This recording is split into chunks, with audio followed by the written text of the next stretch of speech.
Textbooks are going to tell you kids that you have an appendix that is vestigial. You don't need it anymore. That's a lie. You need your appendix. The appendix is part of your immune system. Here's an article on the web from University of Chicago. Ask a scientist. Nancy writes in and says, what is the function of the appendix in a human before it is taken out through surgery? This lady writes back and says, the appendix has no known function. She's way behind the times on that one. She goes on to say, it is believed that the appendix will gradually disappear in human beings as our diet do not include cellulose no more.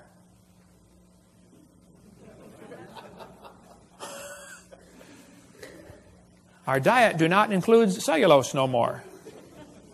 University of Chicago. Wow. Good place to get an education. Not in English, apparently. But in the first place, this is not true, okay? The appendix is part of your immune system. You need your appendix. The appendix activates killer B cells like your thyroid activates killer T cells. It's true you can live without your appendix. That's true. You could live without both your legs and both your arms and both your eyes and both your ears also. Doesn't prove you don't need them. If you take your appendix out, you got a much better chance of getting all sorts of diseases. This textbook says the whale has a vestigial pelvis. Many organisms retain traces of their evolutionary history. For example, the whale retains pelvic and leg bones as useless vestiges. National Center for Science Education teaches, Bossy the cow evolved to blowho the whale. The cow evolved to the whale. And the evidence is the pelvis. Whales have a vestigial pelvis and leg bone that serve no purpose. They have hind limb bones that have no function. Just imagine whales walking around. It's true. Well, here's the bones they're talking about right there. Just imagine the whale walking around. I have tried and tried to imagine, and I just can't do it. Almost every type of whale has these bones right there in the abdomen. They are not attached to the spine. That's correct. Textbook says the whale's pelvis is located far from the vertebra and has no apparent function. The whale's pelvis is evidence of its evolution from four-legged, land-dwelling mammals. This is a lie. Those little bones are anchor points that special muscles attach to that allow the whales to reproduce. Whales are kind of big, you know. And without those special muscles and those special bones, they can't get more baby whales. So either these guys are ignorant about their whale anatomy or they're lying to your kids trying to spread their theory. But it's not true that those are vestigial, okay? There are no vestigial organs, and if there were, think about it, that would be the opposite of evolution. That's losing, not gaining. How's that going to help? You lose everything until you have it all? We could spend 2 days on whale evolution. I've got in my museum a 15.5-foot python snake skin. If you look at the south end of that snake skin, it's got a couple claws attached to a little 2-inch bone going up inside the snake's body. Textbook says, see, boys and girls, this is a vestigial structure. The boa and the python have these little tiny claws. Do whales or snakes have back legs? You can see that they don't. Yet, both animals have vestigial hip bones and leg bones where legs may once have existed. This is a lie. This textbook says they have reduced hind legs, rudimentary hind legs of a python snake. You've got to be kidding. Those little claws are used in mating, okay? The snake doesn't have any arms.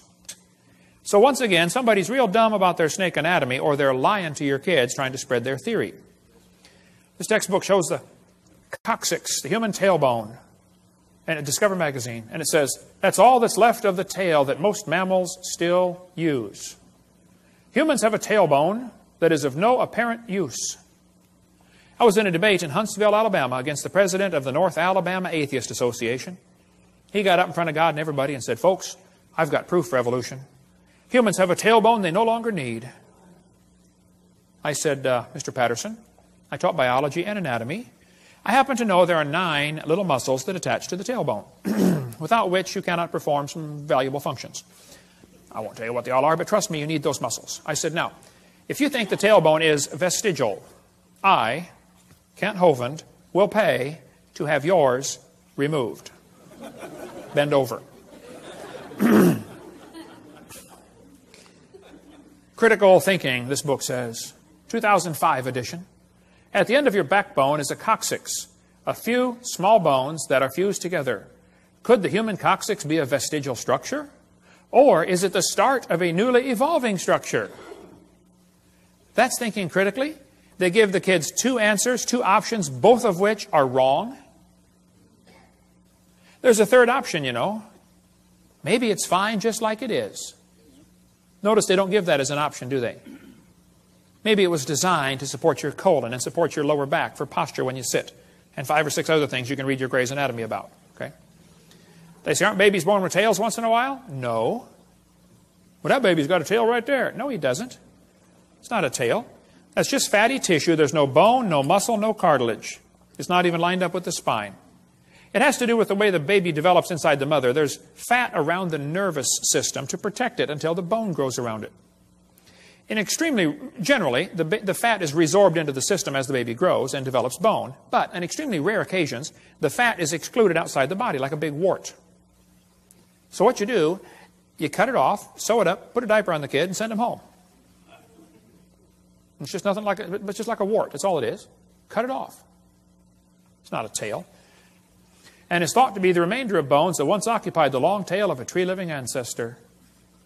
They told me when I was a kid, man used to have a tail, but he lost it because he didn't need it.